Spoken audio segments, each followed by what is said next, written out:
I'm guessing that most of you have heard the expression monkey see, monkey do. In the year 1900, this was already an old saying. So we have no idea how far back it goes, but obviously a long way. It's been defined as this. I'll read it twice. The act of imitation, usually with limited knowledge and or concern for the consequences. The act of imitation, usually with limited knowledge and or concern for the consequences. The idea here is that we learn what we do from watching others do what they do. And what they do might not be turning out so well. And so often we do it anyway. We repeat it. Monkey see, monkey do. There are a lot of behaviors that confound me. I think, why in the world would anybody do that?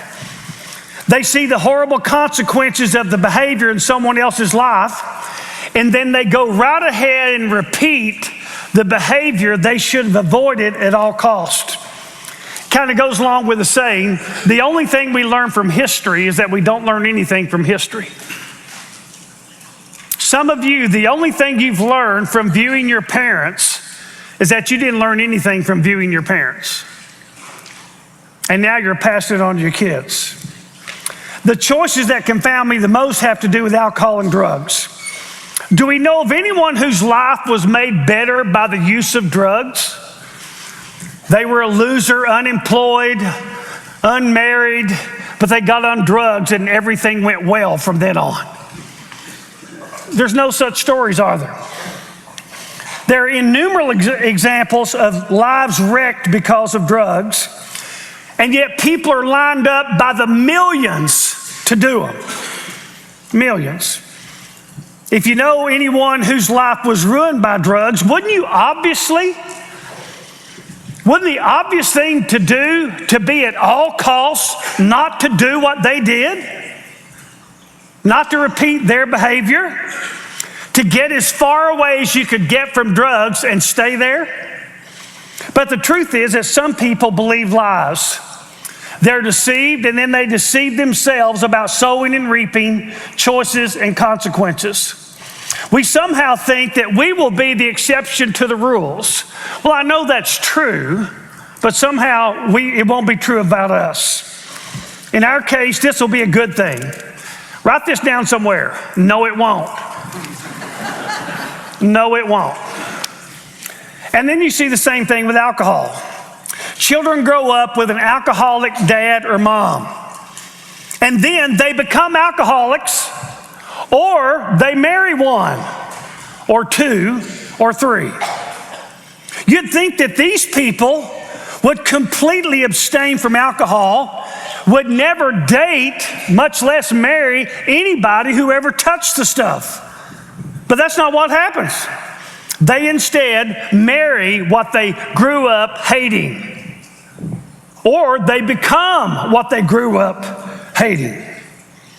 I don't understand it, but it's explained in the phrase, monkey see, monkey do. Sidebar. People who drink alcohol are looking for the drink to do something for them. And what it's supposed to do for them is what Jesus and His Word is supposed to do for them. They have fear, social anxiety, so they have a drink. They're stressed out, so they have a drink to, quote, take the edge off. They have anxiety about fitting in with others, so they have a drink with them. They depend upon wine, beer, bourbon, or other booze to do for them what they should go to God and His Word to get. Where are you supposed to get your courage? From Budweiser or Jesus? Where are you supposed to get your strength? Your ability to cope? You supposed to get that at the liquor store or from your God? Where are you supposed to get your peace when you're full of fear and anxiety? Where are you supposed to get that? You supposed to drink your chaos away? Drink your pain away, your fear away? Or do you go to Jesus, the Prince of Peace, and get some peace there? Attempting to get from someone or something anything that you're supposed to get from God is what the Bible calls idolatry. It's idolatry. That's the idol. I know of an author. If you know Christian writing, every one of you know his name. Sadly, I found out he's drunk beer all these years. And then he went through a hard spot. So you know what he did? He drank a lot of beer. Too much beer. About lost his job, but now he's repented. Oh, thank God. And he'll probably write a book on it and make another couple $1 million.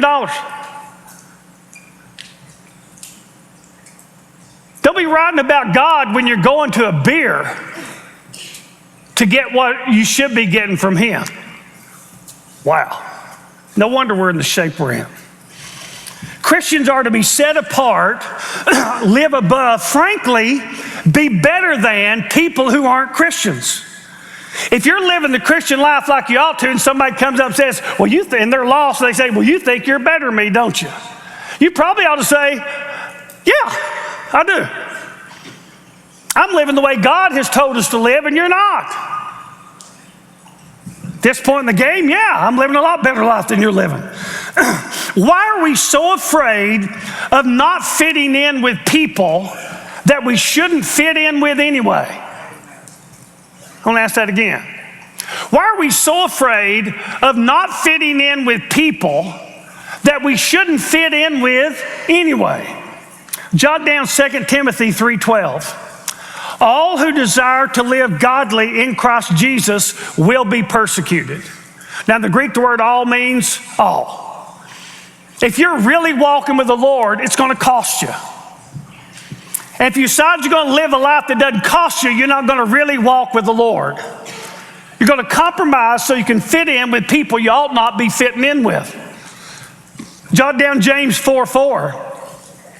Do you not know that friendship with the world is hostility toward God?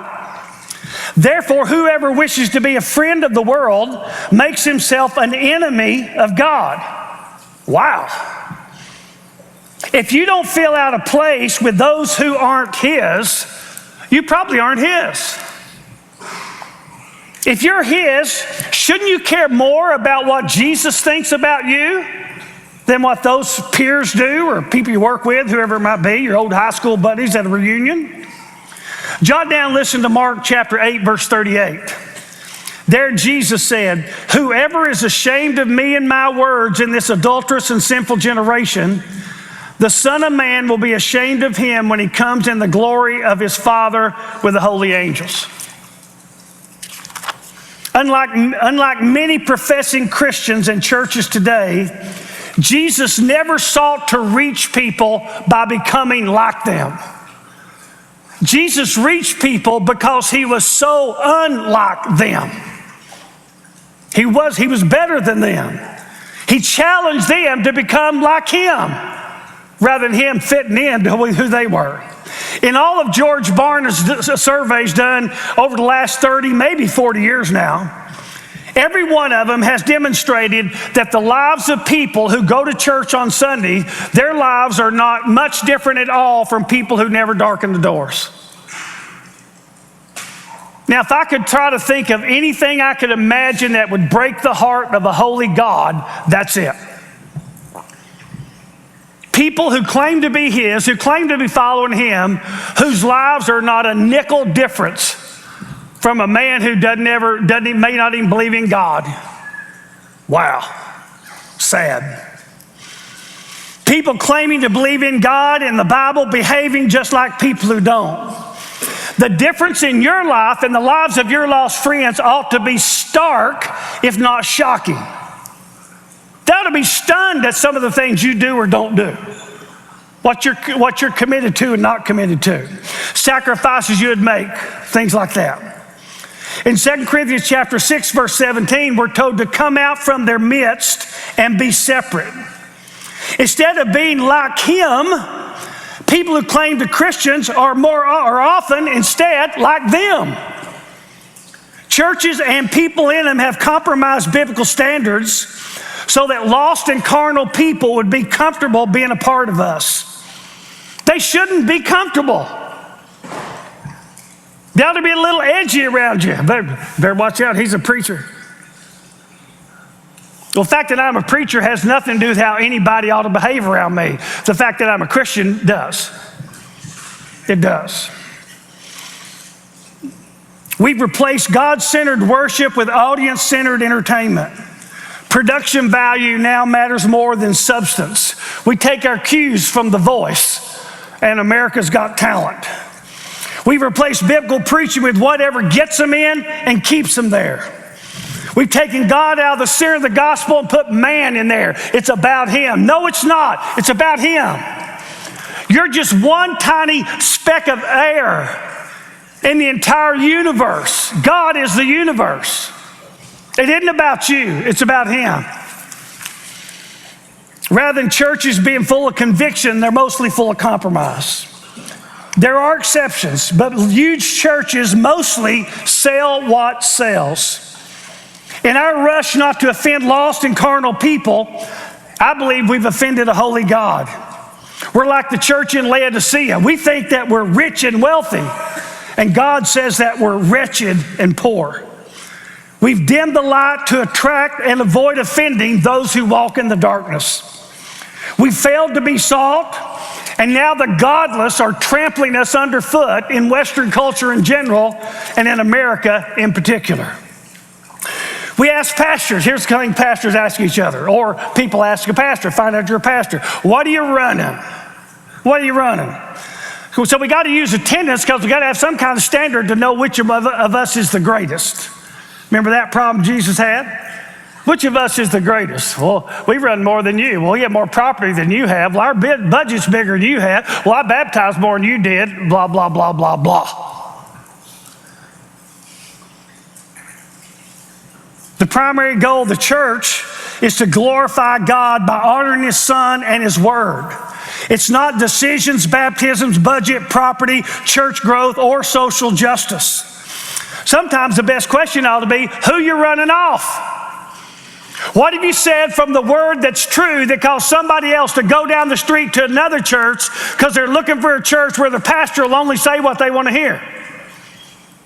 That might be the greatest mark of success of a pastor. We've replaced being true to God and his word with corporate marketing campaigns and strategies. The first monkey in the scenario is the world, our culture.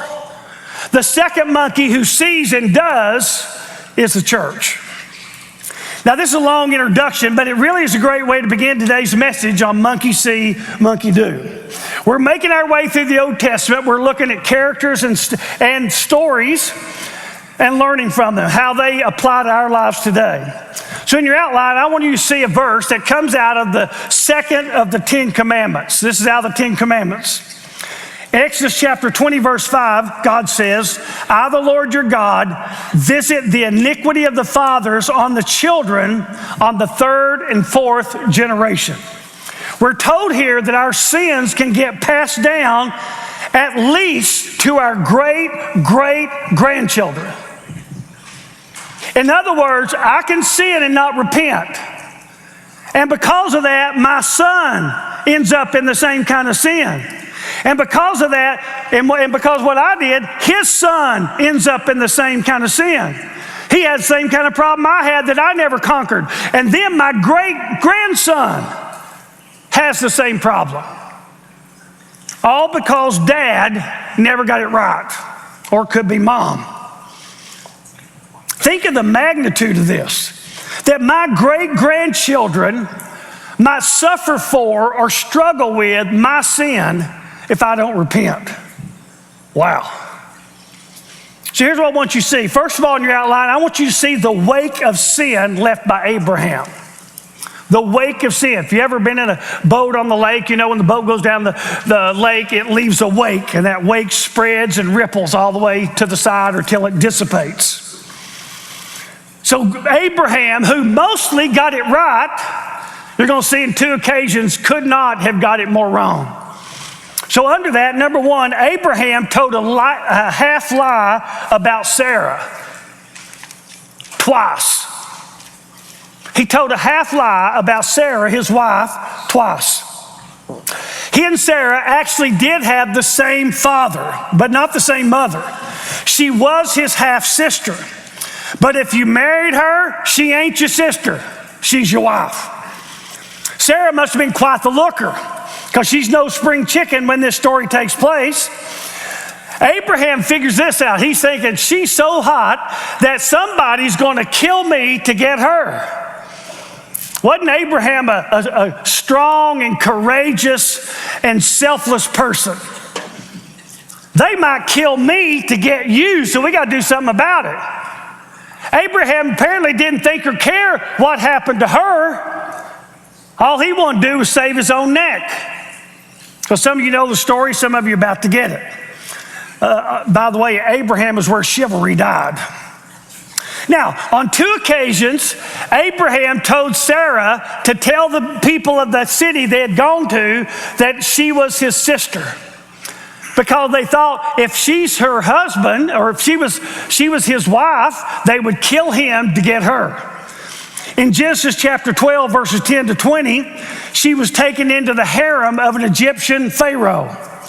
In Genesis chapter 20, verses 1 to 18, a Philistine named Abimelech, who was the king of Gerar, had her picked up, saw her, sent for her, had her brought in so he could have her. In both cases, if you read the story, God did what Abraham did not do. He protected Sarah.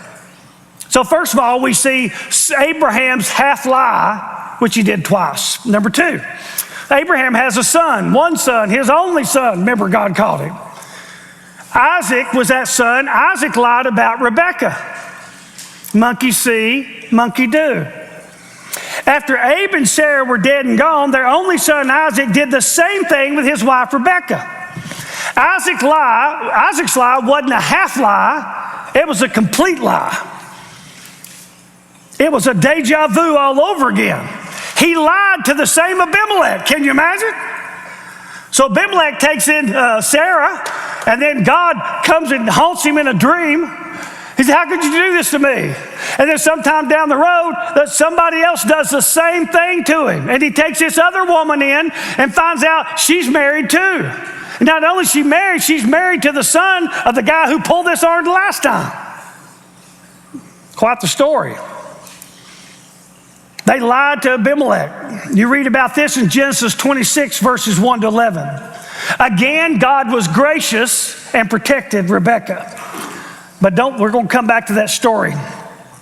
So Abraham's sin had been passed down to his son.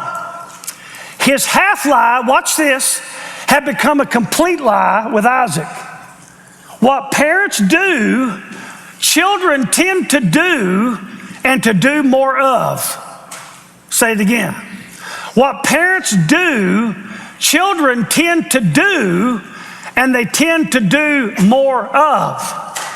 In other words, what you might do in moderation, they most likely will do in excess. You do a little, you got it under control, you think. They'll do a lot, they won't have it under control. Connect the dots. Dot daddy, dot son, connect the dot. He's in therapy now. He's in rehab. Where did he learn to drink? From his dad, maybe his mom. A former member left here. After he left here, he started socially drinking. Many years later, his son became a serious drinker, I guess would have been alcoholic. He said, I always knew one day I was going to get a call, my son was going to be dead. And sure enough, he got that call. Where'd that boy learn to do that? Where did he learn it was okay to have a drink, take the edge off? You know, you feeling bad, do this, it'll make you feel better. Cost him his life. Dad's case cost him his son. Monkey see, monkey do.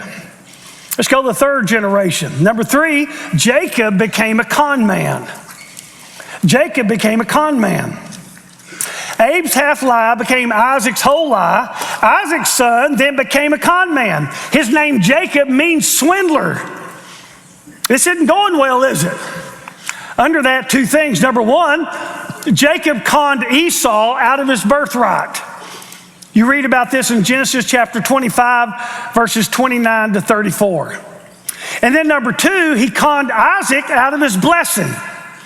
So the father would always bless the firstborn, So Isaac tricks his dad and robs the blessing. You read about this in Genesis 27, 1 to 37. Isaac was an old man. He couldn't see well. He couldn't hear well. And so Jacob, along with his mother, Rebekah, don't miss this, together they plot to steal the blessing. So they put fur on Jacob's hand because he wasn't a very hairy guy like his older brother Esau. And then he cooked Esau's favorite meal. Rebekah helped him do that. So they deceived Isaac. And in the process, Isaac wasn't sure, but he went ahead and blessed Jacob. So why in the world would a mother be a party with her son conning her own husband? You want to take a guess? I got one. Maybe it was payback for making her lie about being his sister and what almost happened. Maybe it's payback. Half lie to whole lie to con man. You see how each generation's sin gets worse? 3 men thinking only of themselves. Abraham disregarded Sarah. Isaac disregarded Rebekah. Jacob and Rebekah both disregard Isaac. And Jacob disregards Esau. And then Jacob's children are born. And they duplicate his sin. And they disregard their brother, half-brother, Joseph, and their father. Monkey see, monkey do. Number 4. Jacob's sons become liars. Jacob's sons become liars. In Genesis 37, 18 to 36, 10 of Jacob's sons decide to get rid of Jacob's favorite son, their half-brother, Joseph. Initially, they were going to kill him, but then they decided, you know what, we can sell him as a slave, make a few shekels, and so that's what they did. If you remember, Joseph had this multicolored coat that set him apart from the rest. A real bad idea for Jacob to show this kind of favoritism. See, he's part of setting that thing up. So they take this coat, they shred it, they put an animal's blood on it, and when Jacob says, what happened to Joseph? We don't know, but here's his coat.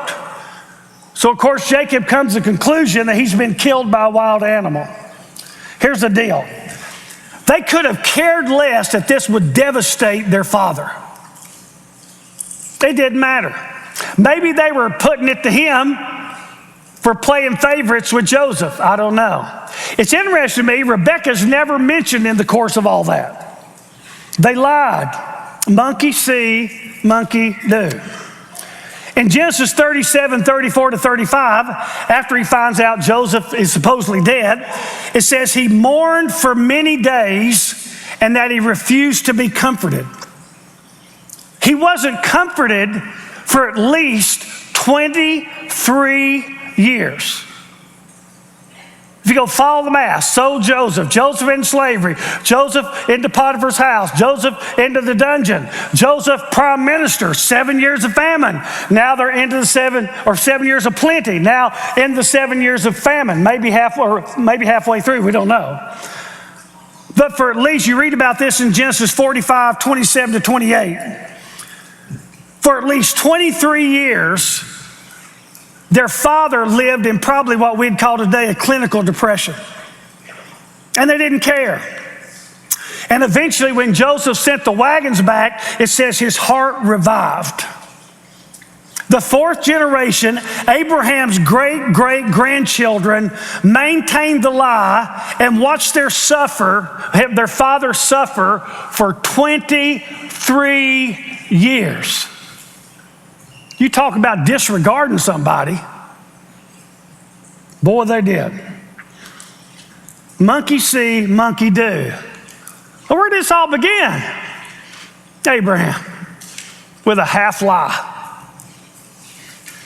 Now I want to quickly talk to you about the tools of parenting. I think there are essentially 3. Number 1, first of all, we are to instruct our children. We're to instruct them. Children come into the world knowing nothing. Everything they will ever know, somebody has to teach them. They have to learn it. So you got to teach them what to do and what not to do. You got to teach them what is right and what is not right. You got to teach them what is moral, what is immoral. You got little kids, you got to teach them what to put in their mouth, not what to put, and what not to put in their mouth, right? You got to teach if they're teenagers where their hands are supposed to go and where their hands are not supposed to go. If they're teenage girls, you got to teach them how to dress and how not to dress. If you've got teenage boys, you got to teach them how to control their urges. You got to teach them. It's your job as a parent to be a teacher about life and about God. Look at Ephesians chapter 6, verse 4. Speaking of children, it says, bring them up in the instruction of the Lord. You have to teach them where they came from, God. You have to teach them what their problem is, sin. You have to teach them where they're headed for judgment. You have to teach them what God has done in Christ for them to forgive them, protect them, and redeem them, the cross. You have to teach them His will and His ways. You have to teach them that choices have consequences. Choices have consequences. Abraham's choices had consequences. Isaac's choice had consequences. Jacob's choices had consequences. It's the first lesson. God puts Adam and Eve in the Garden of Eden, and He puts in two trees there. He gives them choices and consequences. They could eat of one and live forever. They were more attracted to the other one that they thought would make them like God, and God said they would die the day they ate of it, and sure enough they did. They died spiritually. And now we're all born spiritually dead, disconnected from God, and we'll all die physically. Why is all that true? Because one man and one woman made a bad choice. Every problem you have is because one man and one woman made a bad choice. You understand that? You lose somebody to cancer, one man, one woman, bad choice. You're fighting with your wife or your kids, one man, one woman, bad choice. War in Ukraine, one woman, one man, bad choice. Dissension in America, one man, one woman, bad choice. That's some consequences, isn't it? It all goes back to that. And you had, just like Adam and Eve, you think they knew what they were going to create, that all of creation would be broken by their sin? No. And you know what? When you choose to sin, you have no idea what's coming after it. You just don't know. It might cost you a kid or a grandkid. You ought to be pretty serious about this. We're to instruct our kids. You got to teach them that they can be their own best asset or their own greatest liability. Instruct them. When and where should we instruct them? We'll look at Deuteronomy 6, 6, and 7. These words I'm commanding you today shall be on your heart. Watch this. You shall teach them diligently to your sons, and shall talk of them when you sit in your house, and when you walk by the way, and when you lie down, and when you rise up. The point of these verses is that you're always teaching them. You're always teaching them. The picture here is not, we're going to sit down, okay, turn your favorite TV show off. We're going to sit down and watch it, and for an hour, I'm going to teach you the Bible. That's not the way to do this. The picture here is that you're teaching them all the time, in real time as life happens. Sometimes you're sitting, sometimes you're standing, sometimes you're walking. Sometimes you're getting them out of bed. Sometimes you're putting them into bed. You teach them. Teach your children. Teach them about God. Teach them about life. Teach them about eternity. Do it all the time. Not formally, but naturally. So there's bad news all the time in the news, isn't there? Some girl gets raped. Teaching moment. Some guy's abusive. Teaching moment. All you got to do is watch pro sports. You'll get all this stuff from them. Right? Just you find the news and you show them, this is real life. This is what happens. You date a bad guy, he might beat you up and he might do worse. So the moment you see just a flicker of anger, you're out of there. You're out of there. You better have some high standards or you're going to attract some low people. And they're going to cost you. Choices have consequences. And so you're teaching them all the time. All of the time. Back when I was in high school, this was back in 1970, I'm guessing it was. It was at what's now Gresham. That was the old Central. I was last freshman class in that. And I remember there were some kids at Holston High School that were drinking in a high car. I think it was at Holston where it's Holston kids. They had this high-speed wreck that just demolished this car. They all died in it. And they took that car around to high school campuses. And I'll never forget it sitting right there outside of Central. And you could go look at it. And you could see what likely were body splashes. What a teaching moment. Don't know who learned from it, but what a teaching moment. Does that make sense? You're teaching them all the time. They come home and they didn't get what they wanted to school. Well, you got to teach them how to be happy when they're not happy, because most of the time in life, life's not going to make them happy. Your job's not to make them happy, it's teach them how to be happy when they're not happy. You got all these kids growing up now who can't cope.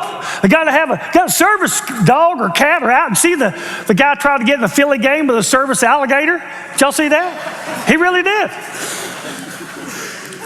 Yeah, I don't think you can have a service cat. Nobody'd go for that. But anyway, you probably get more away with the alligator than a cat.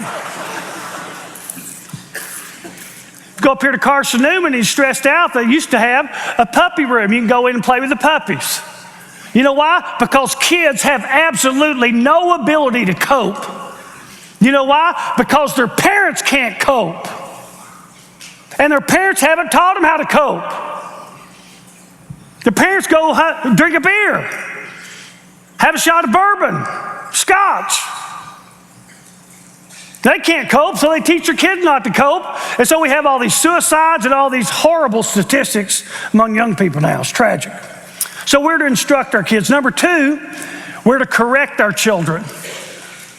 We're to correct our children. It's not enough just to instruct them to do what is right. You have to correct them when they do what is wrong. Stop. Why? Because life is going to correct them when they do what is wrong. You got to prepare them for the real world. And so when they do wrong, they pay a price. Why? Because that's how the real world works.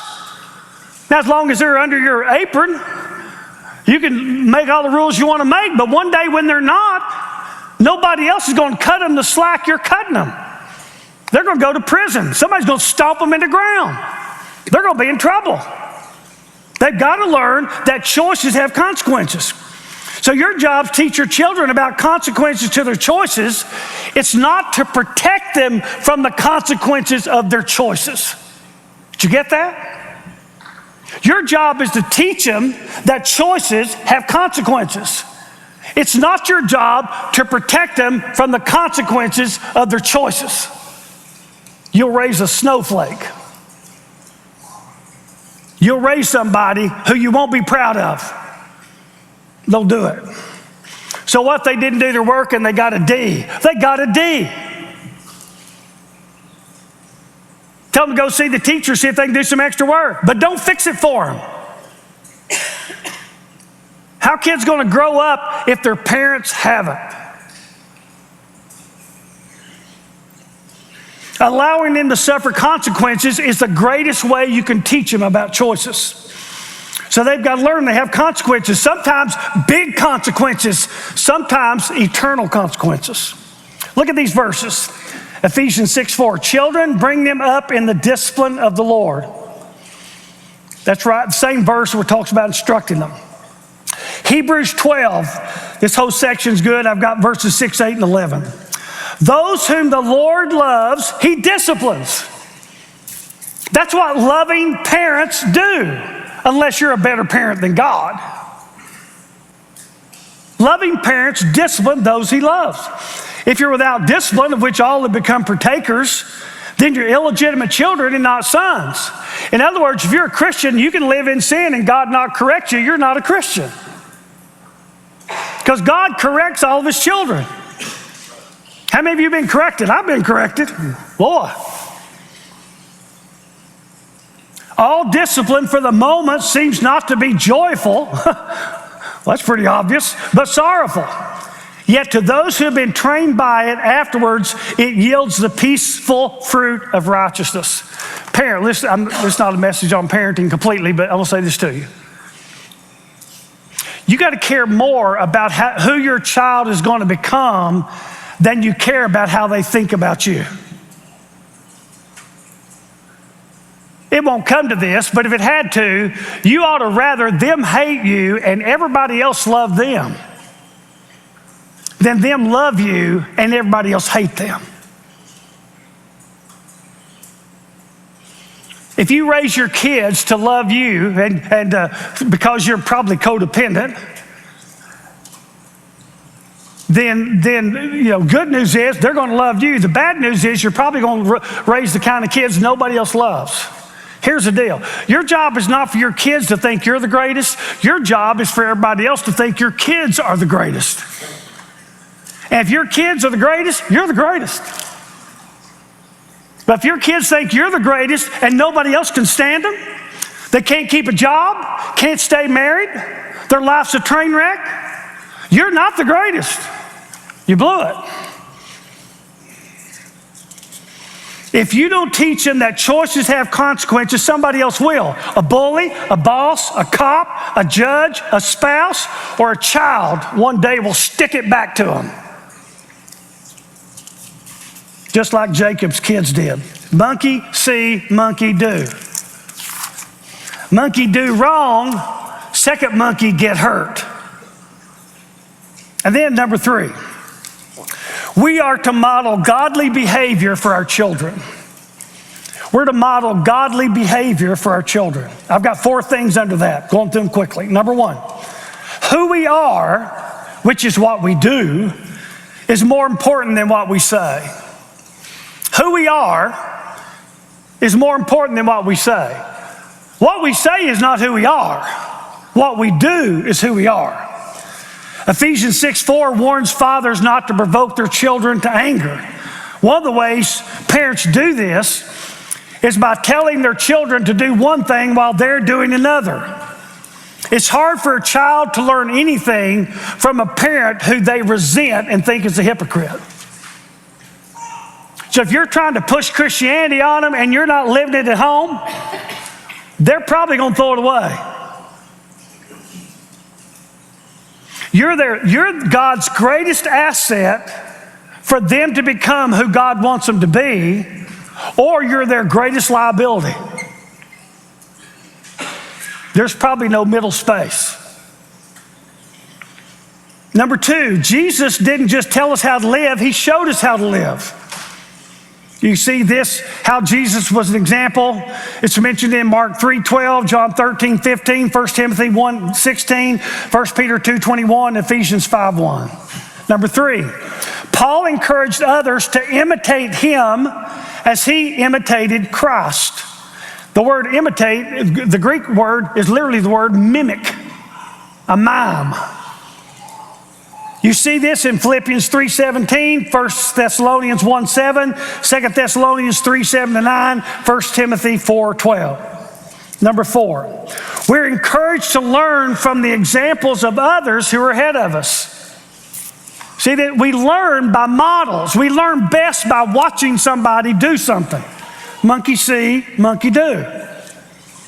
2 verses tell us this are Hebrews 6:12 and 13:7. So instruct them, correct them, model godly behavior before them. Do all 3. If you don't do the 3rd, they'll ignore what you teach and resent you for correcting them. If you don't model what you're telling them to do, they'll ignore what you teach and they'll resent you for correcting them.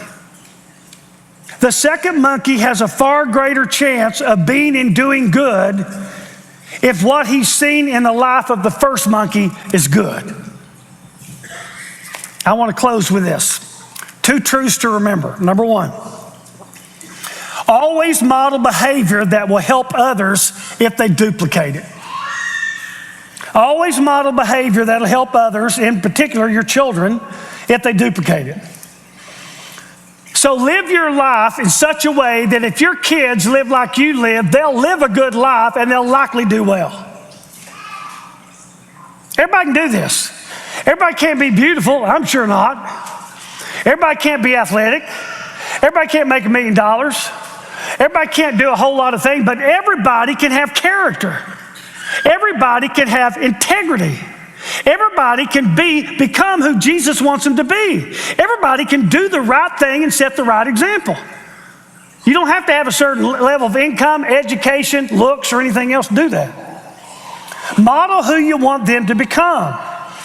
If you model the right behavior, you're God's greatest asset in shaping them into who He wants them to be. And here's number 2.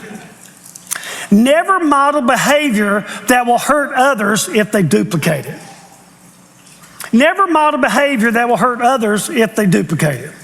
Don't live in any way that if your child lives as you've lived, it has any chance whatsoever of hurting them.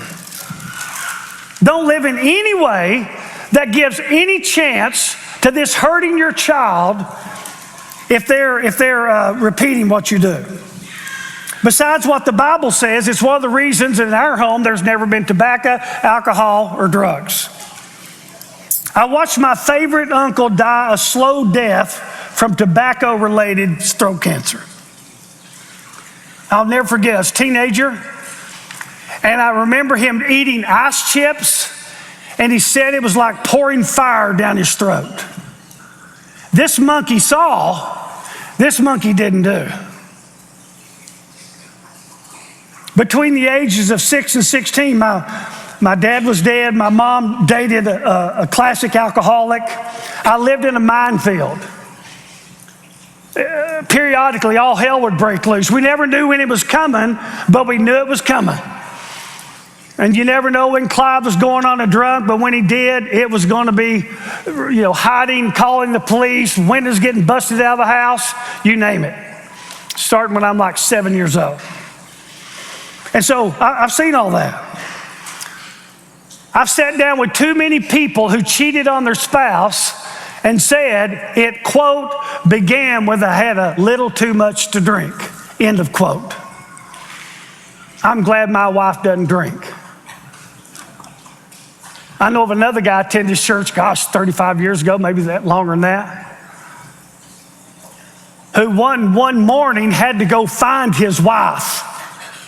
She had been at a drug 2 party all night long. And so he found out where she was. He went there and he picked her up naked. Who knows if not every man in that party had their way with her.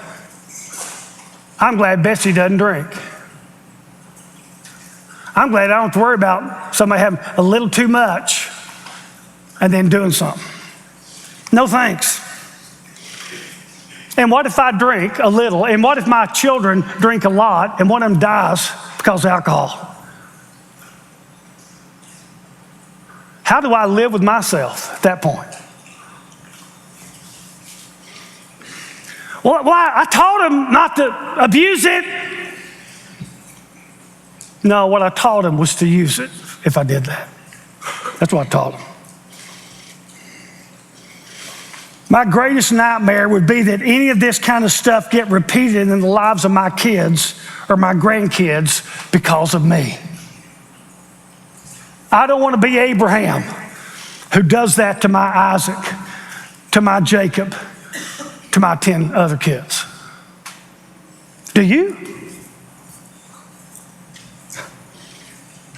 I'm about to start preaching here. That's what they say in the old churches. You know what I say? It just breaks my heart. You know what makes me want to quit? I'm not going to. You know what makes me want to quit? It's because churches are full of people. They're not about to give up something that's fun or pleasurable to them. Not for God or anybody else. That makes me want to quit.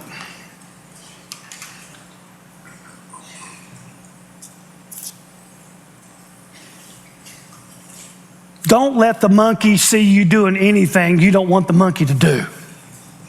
Ever. Ever. Betsy and I decided that everything we would model for our kids would help them to know and walk with the Lord. It would help them to do well in life. We decided we'd never do anything that could possibly diminish who they could become and what they could one day have. And now we're trying to do that the best we can with 4 grandkids. Make sure that if your kids or grandkids or great-grandkids mess up, it has nothing to do with how you've lived. It's one thing to have grief. My children are so messed up, or grandchildren. It's another thing to have guilt. The record's still out. All my adult kids, my grandkids. Who knows? I hope not, but one day I may have devastating grief over choices they make. But I will never have guilt. I'll survive the grief. I think I'd kill myself for the guilt. I just might. If I did that to them.